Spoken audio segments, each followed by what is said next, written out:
ঢাকা-টাঙ্গাইল মহাসড়কের যমুনা সেতুর কাছে জোকাটচর এলাকায় রড বোঝাই ট্রাক উল্টে অন্তত 15 জনের মৃত্যু হয়েছে। আহত হয়েছে 9 জন। ভোর 4টার দিকে মহাসড়কের যমুনা সেতুর পূর্ব পাড়ে সরাতৈল এলাকায় এই দুর্ঘটনা ঘটে। টাঙ্গাইলের অতিরিক্ত পুলিশ সুপার ফৌজিয়া হাবিব জানান, উল্টে যাওয়া ট্রাকটিতে 15 থেকে 22 জন যাত্রী ছিলেন। ট্রাকটি রাস্তার নিচে পড়ে গেলে এর নিচে চাপা পড়েন যাত্রীরা। খবর পেয়ে দ্রুত ঘটনাস্থলে পৌঁছায় এলেঙ্গা ফায়ার সার্ভিস, যমুনা সেতু পূর্ব থানা পুলিশ এবং বিবিএ এর উদ্ধারকারী দল। তারা যৌথভাবে উদ্ধার অভিযান চালিয়ে 15 জনের মৃতদেহ উদ্ধার করে। প্রত্যক্ষদর্শীরা জানিয়েছেন, নিহত ও আহতরা ট্রাকে করেই ঈদে বাড়ি ফিরছিলেন।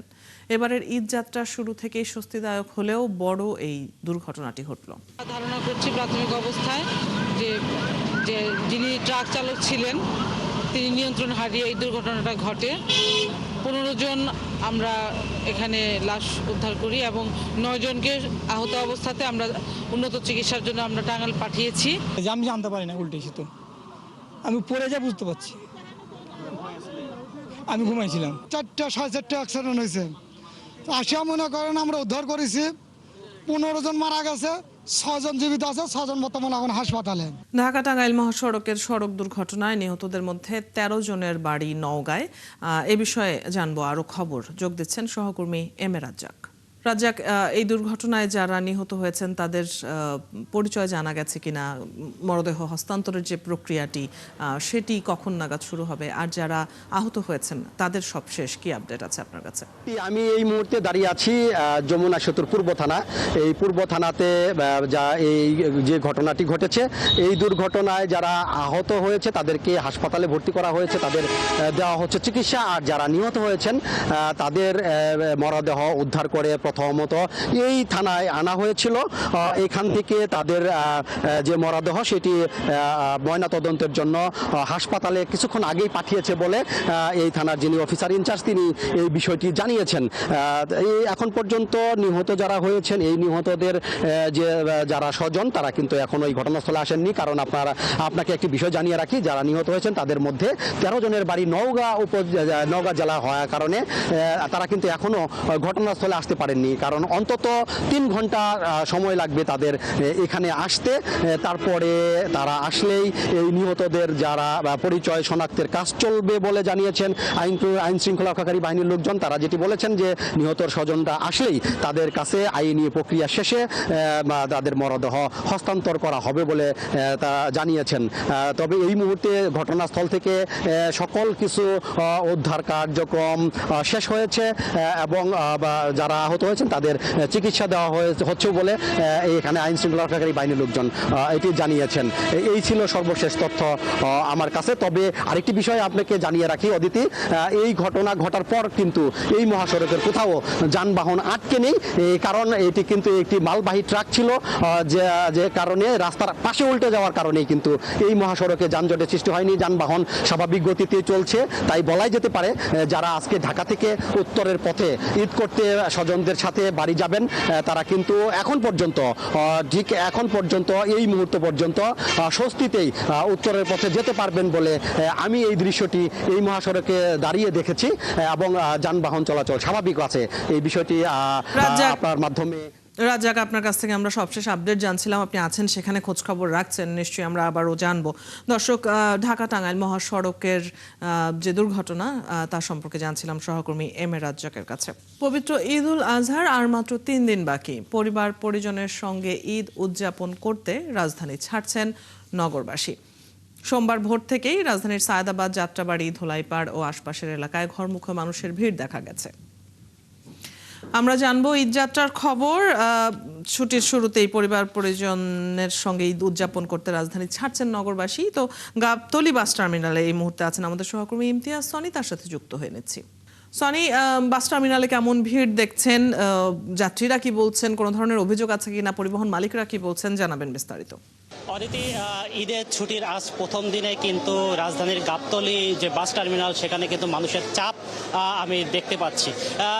বাস সংশ্লিষ্টদের সাথে কথা বলে যেটা জানিয়েছেন তারা আমাদেরকে, যে মানুষের যে অতিরিক্ত যে উপচে পড়া ভিড় সেটা কিন্তু এবার তারা দেখতে পাচ্ছেন না। তারা যেটা বলছেন এর কারণ হিসেবে যে এখন কিন্তু যেসব যাত্রীরা তাদের বাড়ির উদ্দেশ্যে রওনা দিচ্ছেন তারা কিন্তু অগ্রিম টিকিট কাটাচ্ছিল তাদেরকে, অর্থাৎ এক সপ্তাহ আগেই কিন্তু তাদের টিকিটে এইগুলো কাটার কারণে তারা কিন্তু নির্দিষ্ট বাস ছাড়ার টাইমেই কিন্তু তারা এখানে আসছেন, যার কারণে অতিরিক্ত মানুষ কিন্তু এখন পর্যন্ত এই বাস টার্মিনালে ভিড় করছে না।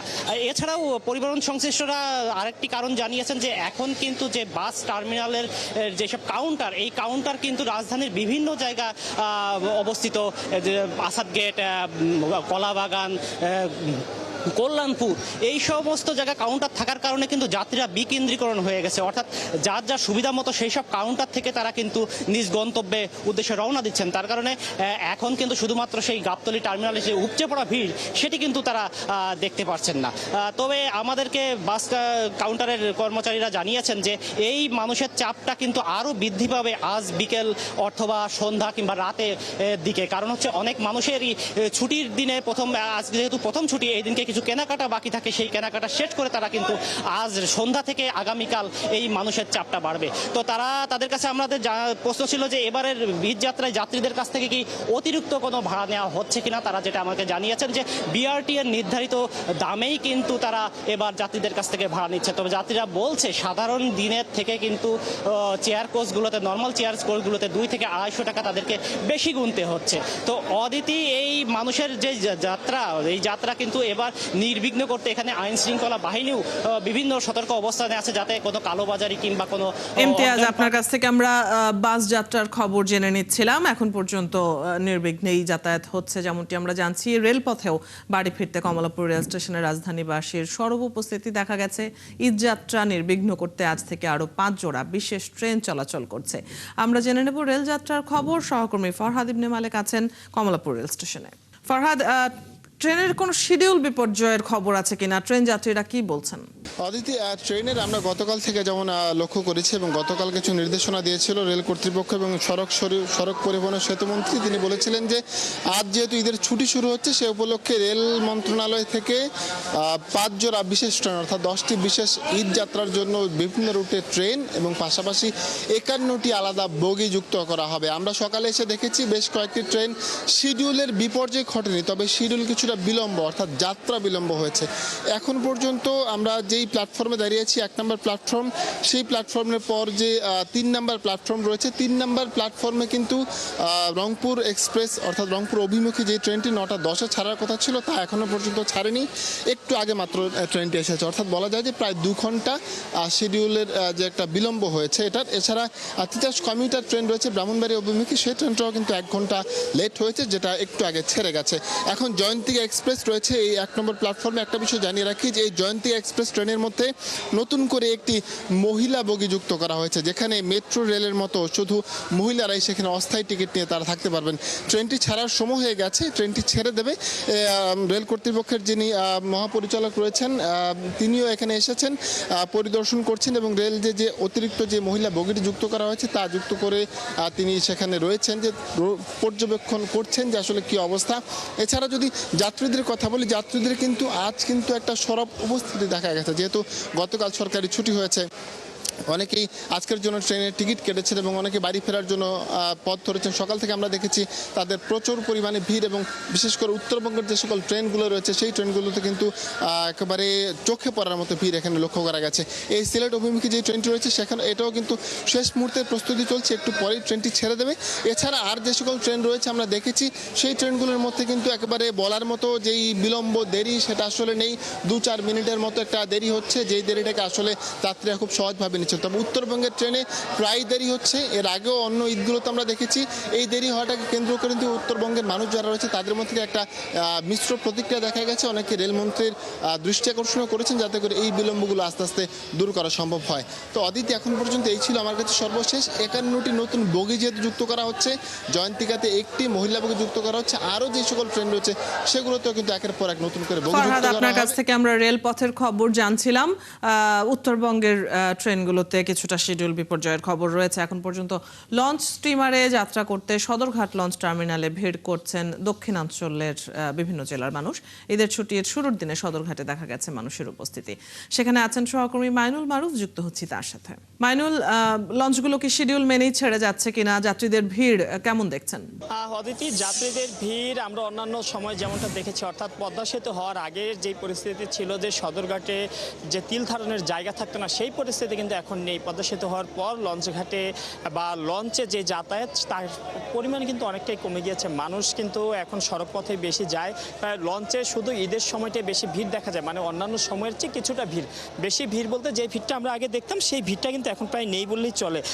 এবং এখন আমরা যেহেতু ঈদের আর মাত্র 2-1 দিন বাকি, এই মুহূর্তে যদি আমরা বলি যে লঞ্চ ঘাটে যেমন ভিড় প্রত্যাশা করার কথা সেরকম ভিড় না থাকলেও মানুষ কিন্তু আসছেন। বিশেষ করে দক্ষিণবঙ্গের মানুষই লঞ্চে চলাচল করেন বেশি, তারা আসছেন এবং যে নিজ নিজ গন্তব্যে যে সকল লঞ্চ রয়েছে তাতে কিন্তু উঠছেন। এবং সকালের দিকে কিন্তু লঞ্চে একটু ভিড় ছিল, তবে এখন কিন্তু সেই ভিড়টা আরও কমে গিয়েছে। এবং তবে বিকেলের যত সময় করাবে তত কিন্তু ভিড় বাড়তে থাকবে। আমার সাথে কিন্তু একজন লঞ্চের কর্তৃপক্ষ রয়েছেন, আমি একটু তার সাথে কথা বলতে চাই।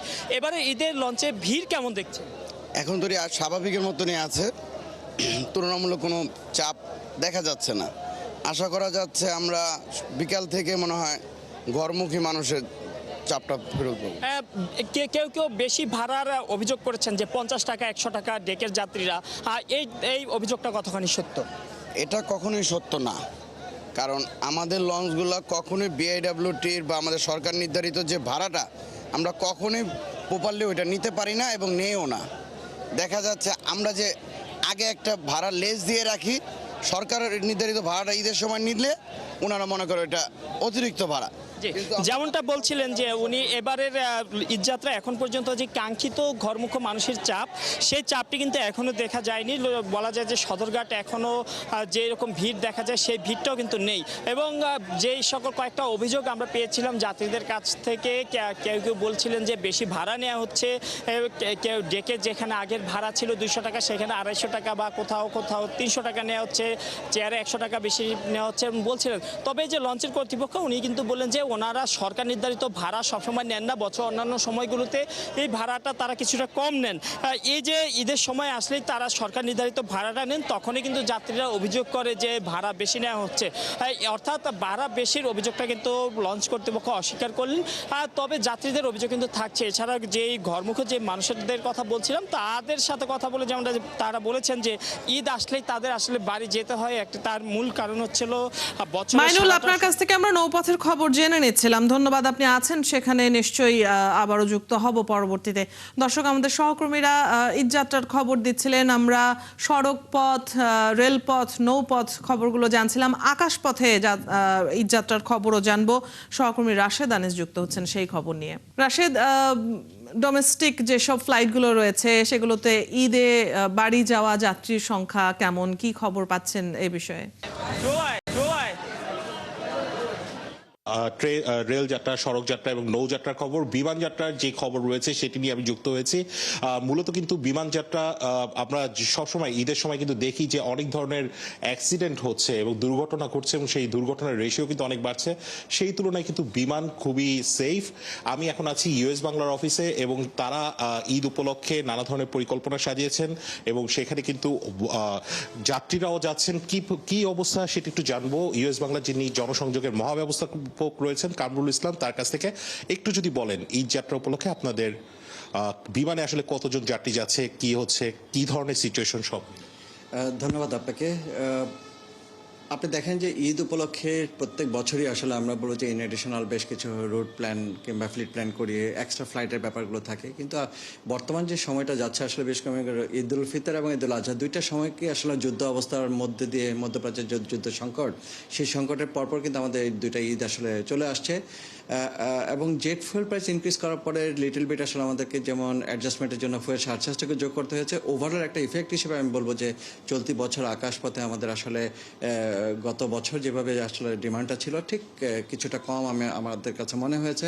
আমরা যেটা হচ্ছে শিডিউল ফ্লাইট যেগুলো আছে আমাদের প্রতিদিন আমাদের ঢাকা থেকে ঢাকার বাইরে যেসব ডেস্টিনেশনগুলো আছে সেখানে প্রায় অলমোস্ট 35টা ফ্লাইট আসা যাওয়া মিলে প্রায় 70টা ফ্লাইট আমরা অপারেট করছি। তো সেই জায়গাটা আমরা চলতি বছর কোনো এক্সট্রা ফ্লাইটে আসলে ব্যবস্থা ব্যবস্থা করি নাই। তারা চলতি বছর কোনো এক্সট্রা ফ্লাইটের ব্যবস্থা করেনি এবং আরেকটি বিষয় হচ্ছে জেট ফুয়েলের যে প্রাইস রিসেন্ট কমেছে গতকাল, সেটি আসলে এখনো সমন্বয় করা হয়নি, তার মানে বাড়তি ভাড়াও আছে। আরেকটি বিষয় বোধহয় আছে, সেটি হচ্ছে প্লেনে করে যাওয়ার সময় যারা যাচ্ছেন বাড়ির উদ্দেশ্যে তারা যাচ্ছেন, কিন্তু ফেরার সময় কিন্তু লোকজন আসছেন না, সেই ধরনের এটা আপনি দেখেন যে সব সময় কিন্তু সারা বছর আমাদের যে ইন্ডিয়ান অ্যাভারেজ যে প্যাসেঞ্জার যে লোড ফ্যাক্টর থাকে সেটা হচ্ছে অলমোস্ট 85%-এর মতো, 80 to 85% লোড ফ্যাক্টর। বাট ঈদের সময় আমাদের সেই লোড ফ্যাক্টরটা চলে আসে অ্যাভারেজে নিয়ারলি 60 to 65%। এটা যাওয়ার সময় হয়তো 100% প্যাসেঞ্জার নিয়ে আমরা যাচ্ছি, বাট রিটার্ন কিন্তু 5 to 10%, ম্যাক্সিমাম তো 20% আমরা প্যাসেঞ্জার ক্যারি করছি। সেম আফটার ঈদও কিন্তু আমাদেরকে একই ধরনের একটা অবস্থার সম্মুখীন হতে হয়। যাওয়ার সময় তো প্যাসেঞ্জার খালিই থাকছে, আসার সময় তো ফুল ফ্লাইট থাকছে। তো এই যে অসামঞ্জস্যতাগুলো আসলে এইটাকে পুরোটাই আসলে অপারেশন কস্টের মধ্যে আমাদেরকে বিবেচনা রাখতে হয় এবং প্যাসেঞ্জারদেরকে সার্ভিস দেওয়ার জন্য আমাদেরকে আসলে সেই লসটাকেও ক্যারি করতে হয়। অসংখ্য ধন্যবাদ। আমি শুনছিলাম তিনি কিন্তু বলছিলেন যে বিমান যাত্রার অদিতি সিচুয়েশন খুব যে বেশি ভালো তা না, কারণ বিমানে করে যাত্রীরা যাচ্ছেন তাদের বাড়িতে কিন্তু ফিরছেন না কিন্তু কেউ, তো সেটি একটি লস প্রজেক্ট হিসেবে কিন্তু তারা বলছেন। অদিতি, ঈদ যাত্রার ক্ষেত্রে অন্যান্য মাধ্যমগুলোতেও এই সমস্যার কথা আমরা প্রায়ই শুনে থাকি। ধন্যবাদ রাশেদ আমাদের সাথে যুক্ত হবার জন্য। দর্শক, সহকর্মীরা যুক্ত হয়ে ঈদে বাড়ি ফেরার খবর জানিয়ে দিচ্ছিলেন এতক্ষণ। দেশের প্রাথমিক শিক্ষায় বড় ধরনের পরিবর্তন আনতে নতুন কারিকুলাম প্রণয়নের কাজ করছে সরকার। ভাষা, গণিত, সিটি এডুকেশন, খেলাধুলা ও সংস্কৃতিকে গুরুত্ব দিয়ে তৈরি হচ্ছে নতুন পাঠ্যক্রম। সরকার বলছে ডিজাইন, প্রশিক্ষণ ও পাইলটিং শেষে 2028 সাল থেকে এই কারিকুলাম পাবে শিক্ষার্থীরা। তবে বিশেষজ্ঞরা বলছেন পরীক্ষামূলক পরিবর্তন নয়, দরকার দীর্ঘমেয়াদী ও গবেষণা ভিত্তিক শিক্ষা সংস্কার। বিস্তারিত জুলিয়া তানহার প্রতিবেদনে। বাংলাদেশের শিক্ষা ব্যবস্থা গেল এক দশকে পেরিয়েছে সংস্কারের নানা ধাপ। কখনো নতুন কারিকুলাম, কখনো মূল্যায়ন পদ্ধতির পরিবর্তন, আবার কখনো আন্তর্জাতিক মডেল অনুসরণের চেষ্টা। কিন্তু ধারাবাহিকতার অভাবে অনেক উদ্যোগই বাস্তবায়নের আগেই হারিয়ে ফেলেছে কার্যকারিতা। 2012 সালের কারিকুলামেই এখন চলছে প্রাথমিকের পাঠদান। এ অবস্থায় তা নতুন করে সংস্কারের উদ্যোগ নিয়েছে সরকার। ভাষা, গণিত, সিটি এডুকেশন, খেলাধুলা ও সংস্কৃতিকে ভিত্তি করে তৈরি হচ্ছে নতুন কারিকুলাম। সরকারের পরিকল্পনা অনুযায়ী 2 বছর শিক্ষকদের প্রশিক্ষণ দিয়ে 2028 সাল থেকেই করা হবে বাস্তবায়ন। আগামী বছর এই সময় পাইলটিং মানে ডিজাইন শেষ, বেসিক পাইলটিং শেষ, রেজাল্ট চলে এসছে, তখন থেকে আমরা ডিসেমিনেট করার কাজ শুরু করব, মানে ছড়িয়ে দেবার কাজ শুরু করব। 1 বছর ধরে আমরা ছড়িয়ে দেব, ইন দ্য সেন্স যে টিচার ট্রেনিং থেকে শুরু করে গার্ডিয়ানদের, সকল স্টেক হোল্ডারের পরিচিতি এই কারিকুলামটার সাথে। তার 1 বছর পর যেয়ে এই কারিকুলামটা কার্যকর করব। এই মুহূর্তে এইভাবে আমরা জিনিসটা দেখছি। অ্যাজ উই গো ফরওয়ার্ড অন্য সব স্টেক হোল্ডারদের কনসালটেশন, উপদেশ, সবকিছুর ভিত্তিতে ছোটখাটো চেঞ্জেস তো আসতেই পারে। যদিও শিক্ষাবিদরা বলছেন শিক্ষানীতি একটি দীর্ঘমেয়াদী প্রক্রিয়া, তাই রাজনৈতিক বা তাৎক্ষণিক সাফল্যের চাপে ঘন ঘন পরিবর্তন না করে একটি কার্যকর পরিকল্পনা নেওয়া জরুরি। শিক্ষানীতিকে যদি আমরা সুনির্দিষ্ট এবং বিস্তৃত করতে পারি, তাহলে কারিকুলামকে আমরা আরেকটু ডেভেলপ করতে পারবো বা উন্নত করতে পারবো। আবার কারিকুলামকে একই সাথে যদি সুনির্দিষ্ট, লক্ষ্যযোগ্য এবং আমাদের যেটা বলছি দক্ষতা ভিত্তিক শিক্ষা বা জ্ঞানমূলক শিক্ষার পরিবর্তে আজকের দিনে শিক্ষার্থীরা নতুন সময়ে তারা যে অভিজ্ঞতাগুলো অর্জন করবে কাজের ক্ষেত্রে, সেটার প্রায়োগিক শিক্ষা যদি আমরা তাদেরকে দিতে চাই, কারিকুলামে তার বিস্তৃত বর্ণনা থাকা দরকার। এবং কারিকুলামকে যদি ঠিকমতো অনুসরণ করা সম্ভব হয়, তাহলে পাঠ্যপুস্তক শক্তিশালী করা সম্ভব। এই শিক্ষা গবেষক বলছেন শুধু প্রাথমিক নয়, মাধ্যমিক পর্যন্ত একটি সমন্বিত ও সুনির্দিষ্ট জাতীয় কারিকুলাম কাঠামো প্রয়োজন, যাতে প্রতিটি স্তরে শিক্ষার্থীরা একই শিক্ষা দর্শন ও লক্ষ্য নিয়ে এগিয়ে যেতে পারে। কিন্ডারগার্টেন থেকে যখন সে 12 ক্লাস পর্যন্ত স্কুলিংটা থাকে আমাদের, সে একটা ফ্লোতে বেড়ে যায়। প্রাথমিক উইংটার জন্য একটা গ্রুপ কাজ করে, সেকেন্ডারির জন্য আরেকটা গ্রুপ কাজ করে। ফলে দেখা যায় যে কারিকুলাম যখন করা হয়, এখানে কিছু ওভারল্যাপিং গ্যাপ তৈরি হয় যে ফ্লোতে। তো আমি বা যে কোনো এডুকেশন এক্সপার্টই এটা ডিজায়ার করবে যে একটা টিমের মাধ্যমে কারিকুলাম করানো। শিক্ষা ব্যবস্থার ভিত্তি তৈরি হয় প্রাথমিক স্তরেই, তাই 2028 সালের নতুন কারিকুলাম বাস্তবে কতটা কার্যকর ও টেকসই হয় সেদিকেই নজর শিক্ষা সংশ্লিষ্টদের। জুলিয়া তানহা, 71, ঢাকা। মন্ত্রিসভার সদস্যরা প্রধানমন্ত্রীর রাডারে রয়েছেন। তাদের কাজ পর্যবেক্ষণ করে প্রয়োজনে সংযোজন বিয়োজন করা হতে পারে। একাত্তরকে এমনটা বলেছেন প্রধানমন্ত্রীর কার্যালয়ের মুখপাত্র ও উপদেষ্টা মাহদি আমিন। সরকারের 100 দিন পূর্তিতে তিনি আরও জানান, যে কোনো অপরাধ দমনে জিরো টলারেন্স নীতি নিয়েছেন তারা। তার মতে 100 দিন অভূতপূর্ব সাফল্য অর্জন করেছেন তারেক রহমানের সরকার। মাহিলা ইসলামের বিশেষ প্রতিবেদন। দেখতে দেখতে 100 দিনে বিএনপি সরকার। এর মধ্যে অতীতের অনেক দুষ্ট চক্র থেকে বের হওয়ার চেষ্টা করছেন প্রধানমন্ত্রী তারেক রহমান। প্রটোকলের বাড়াবাড়ি না থাকা আর সাদাসিধে চাল চলনে তিনি মন জয় করেছেন অনেকের। আইন শৃঙ্খলা থেকে অর্থনৈতিক খাত চ্যালেঞ্জে সরকার। বিপরীতে মন্ত্রিসভার বেশিরভাগ নতুন সদস্যদেরও কার্যক্রমের দিকে তাকিয়ে সাধারণ মানুষ। সরকারের 100 দিন পূর্তিতে কথা বলেছেন প্রধানমন্ত্রীর উপদেষ্টা ও কার্যালয়ের মুখপাত্র মাহদি আমিন। দেশের স্বার্থে, দেশের মানুষের স্বার্থে, বাংলাদেশের সার্বভৌমত্বের প্রশ্নে আমরা সবাই এক থাকব। তিনি জানান, সরকারের কার্যক্রম জনগণের মনে ইতিবাচক সাড়া ফেলতে সক্ষম হয়েছে। সরকারের যে রূপকল্প রয়েছে, যে প্রস্তাবনাগুলো ছিল এবং যে প্রতিশ্রুতিগুলো মাননীয় প্রধানমন্ত্রী বাস্তবায়নের নির্দেশ দিয়েছেন, সেগুলো নিয়ে ধারাবাহিকভাবে সমন্বিতভাবে কাজ করে যাচ্ছে। আলহামদুলিল্লাহ, গত 100 দিনে সরকারের যে অর্জন সেটা অভূতপূর্ব। তবে নতুন মন্ত্রিসভার কারোর অতিকথন কিংবা নিজ মন্ত্রণালয় বাদ দিয়ে অন্যদের বিষয়ে কথা বলা নিয়ে সমালোচনা আছে রাজনৈতিক অঙ্গনে। সরকার গঠনের শুরুতেই প্রধানমন্ত্রী তারেক রহমান মন্ত্রিপরিষদের কাজের মূল্যায়ন নিয়ে ঘোষণা দেন। মাহদি আমিন বলেছেন, এ নিয়ে সরাসরি কিছু বলা তার টিয়ারের বাইরে। তবে ইঙ্গিত দেন, কাজের মূল্যায়ন করতে প্রধানমন্ত্রী সবকিছুই পর্যবেক্ষণ করছেন। মাননীয় প্রধানমন্ত্রী স্বাভাবিকভাবে আমাদের প্রত্যেকের পারফরমেন্স দেখছেন। প্রত্যেকের উপর নির্দেশনা রয়েছে সর্বোচ্চ সততা, নিষ্ঠা, আন্তরিকতার মাধ্যমে সর্বোচ্চ জবাবদিহিতা এবং স্বচ্ছতা নিশ্চিত করে দেশের সেবা করে যাওয়া। সরকার পরিচালনায় যারা রয়েছেন, সংযোজন বিয়োজন পরিবর্তন কী হবেন, এটি একান্তই ওনার এবং বিএনপি একটি দল হিসাবে যারা নীতি নির্ধারণের পর্যায়ে রয়েছেন, সরকারে যারা গুরুত্বপূর্ণ অবস্থায় রয়েছেন, ওনাদের সামগ্রিক একটি সিদ্ধান্ত। এদিকে মব বা উচ্ছৃঙ্খল জনতার কর্মকাণ্ড উল্লেখযোগ্য হারে কমলেও আইন শৃঙ্খলা পরিস্থিতির উন্নতি নিয়ে এখনো সমালোচনা রয়েছে। প্রধানমন্ত্রীর কার্যালয় বলছে, এটি ঠিক করতে যা করার তাই করবে সরকার। যেখানে প্রয়োজন আইনকে কঠোরভাবে প্রয়োগ করা হবে। আমরা যে বাংলাদেশ চাই, সেখানে এ ধরনের পাশবিক কোনো হত্যাকাণ্ড, এ ধরনের অমানসিক কোনো কর্মকাণ্ড, এ ধরনের পৈশাচিক বৃত্ত কোনোভাবেই তাকে প্রশ্রয় দেওয়া হবে না। আমরা এমন দৃষ্টান্ত স্থাপন করতে চাই যেন ভবিষ্যতে আর কেউ একটিবারের জন্য এই ধরনের কোনো কথা চিন্তা করার সাহসও না পায়। এ সময় তিনি আরও বলেন, সরকার বিরোধীদের প্রতি সহনশীল হলেও এখন পর্যন্ত তাদের কাছ থেকে একই ধরনের আচরণ পাওয়া যায়নি। এখন পর্যন্ত আমরা বিরোধী দলের কাছ থেকে সেই সহযোগিতা। মাহিলা ইসলাম, 71, ঢাকা। হৃদরোগের চিকিৎসায় একটি ক্যাথ ল্যাবের গল্প। প্রায় 9 কোটি টাকায় স্থাপন করা হলেও 9 বছরেও সচল হয়নি। এরই মধ্যে প্রায় শেষ যন্ত্রটির মেয়াদও। ফলে হাসপাতালে ভর্তি হয়েও সেবা বঞ্চিত হাজার হাজার রোগী। এমন অবস্থা ফরিদপুর মেডিকেল কলেজ ও হাসপাতালে। চিকিৎসকদের আফসোস, ক্যাথ ল্যাবটি চালু না হওয়ায় চোখের সামনে প্রাণ ঝরে গেলেও কিছুই করার থাকে না তাদের। হিমেল মাহবুবের ধারাবাহিক প্রতিবেদনের 4র্থ পর্ব, ছবি তুলেছেন এসআই বাপ্পি।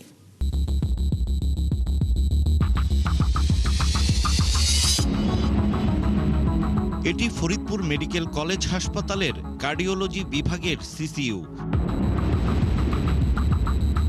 নামে সিসিইউ হলেও নেই এসি সহ আধুনিক সুবিধা।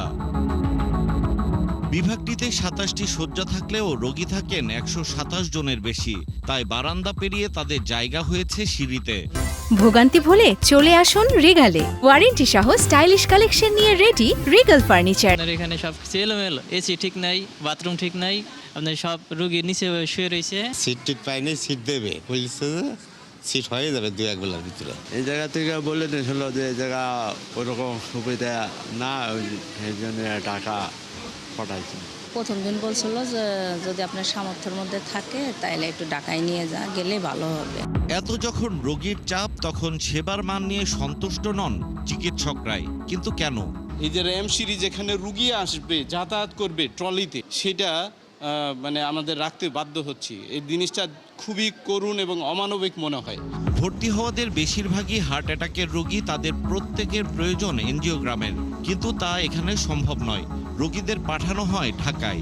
আমাদের এখানে আসলে কার্ডিয়াক ক্যাথ ল্যাব নাই, যে কারণে জরুরি যে সমস্ত রোগীর এনজিওগ্রাম প্রয়োজন হয় আমাদেরকে ঢাকায় পাঠানো ছাড়া আসলে উপায় থাকে না। আবার যারা দরিদ্র তারা অনেক সময় যেতেও পারে না, বা অনেকে অন দ্য ওয়েতে অনেক সময় খারাপ হওয়ার একটা রিস্ক থাকে।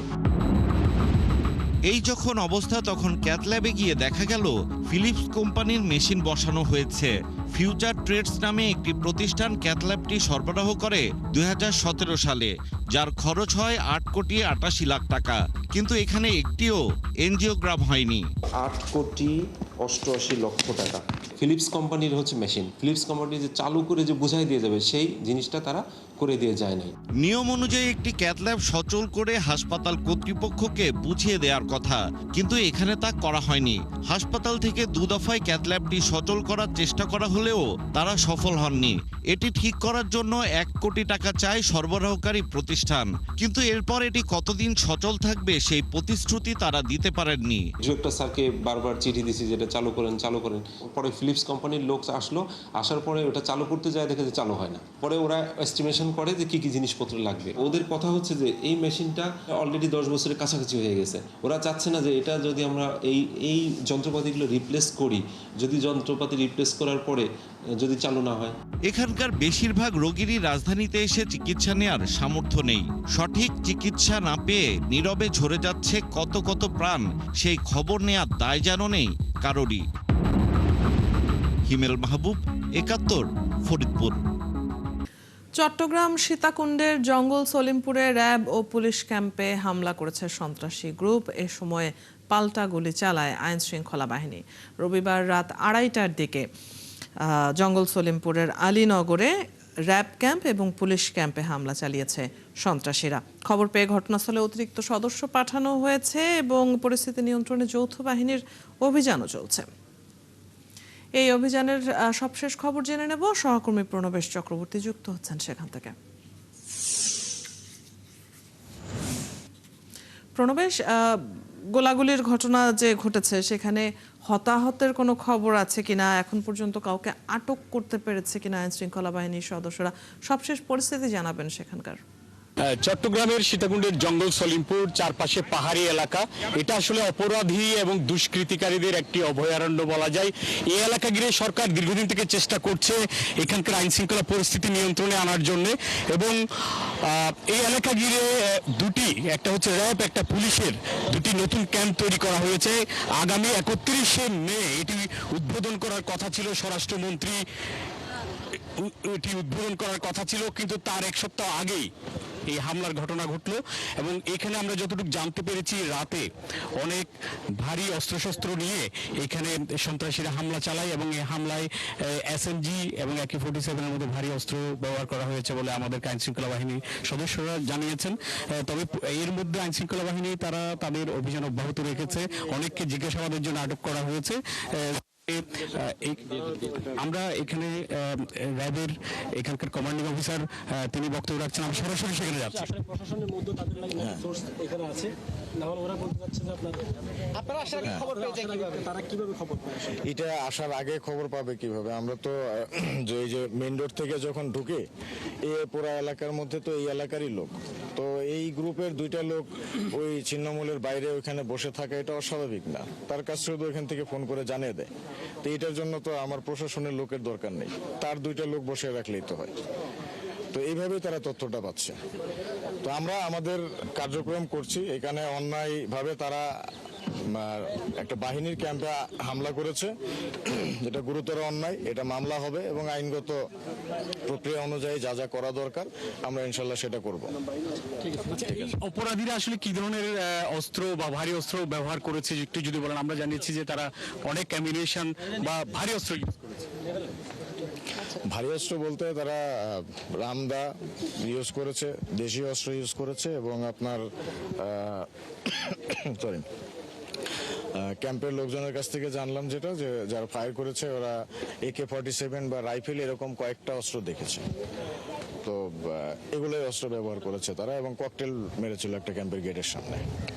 আমরা জানতে পেরেছি আগে যারা এরকম হামলা করেছে তারা এখন বিভিন্ন জায়গা থেকে বের হয়ে এসেছে, এই ব্যাপারে আপনাদের বক্তব্যটা কি? বিভিন্ন জায়গা থেকে মানে কোথায় থেকে? তারা অনেকে জামিন পেয়ে গেছে বা বের হয়ে আসছে বলে স্থানীয়রা বলছে। জামিন যে দিচ্ছে তাকে জিজ্ঞাসা করলে মনে হয় ভালো হয়। জামিন তো আমি দিই না, আমার কাজ তো আমি করেছি, একটু আগে স্টেট দিলাম। আমরা আমাদের সাধ্যের শতভাগ কাজ আমরা করছি। এখন তারপর কিভাবে আসামি জামিন পাচ্ছে এটা তো আমার এখতিয়ারভুক্ত না, আমার ক্ষমতার মধ্যেও নেই। তো এটা মনে হয় যারা দেয়, যে জামিন দেয় তাকে জিজ্ঞাসা করলে সঠিক উত্তর দিতে পারবেন। এলাকার আইন শৃঙ্খলা এখন নিয়ন্ত্রণ রাখার জন্য আপনারা কি কি পদক্ষেপ? আমরা আমাদের পরিকল্পনা অনুযায়ী কাজ করছি।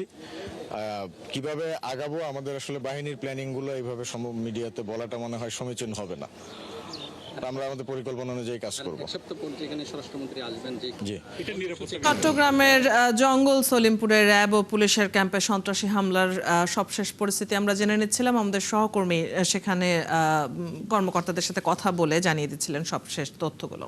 চলছে সংবাদ সংযোগ, সরাসরি সংবাদ অনুষ্ঠান দেখতে চোখ রাখুন একাত্তরের ফেসবুক পেজে এবং সাবস্ক্রাইব করুন একাত্তরের ইউটিউব চ্যানেলে। থাকুন একাত্তরের সাথে।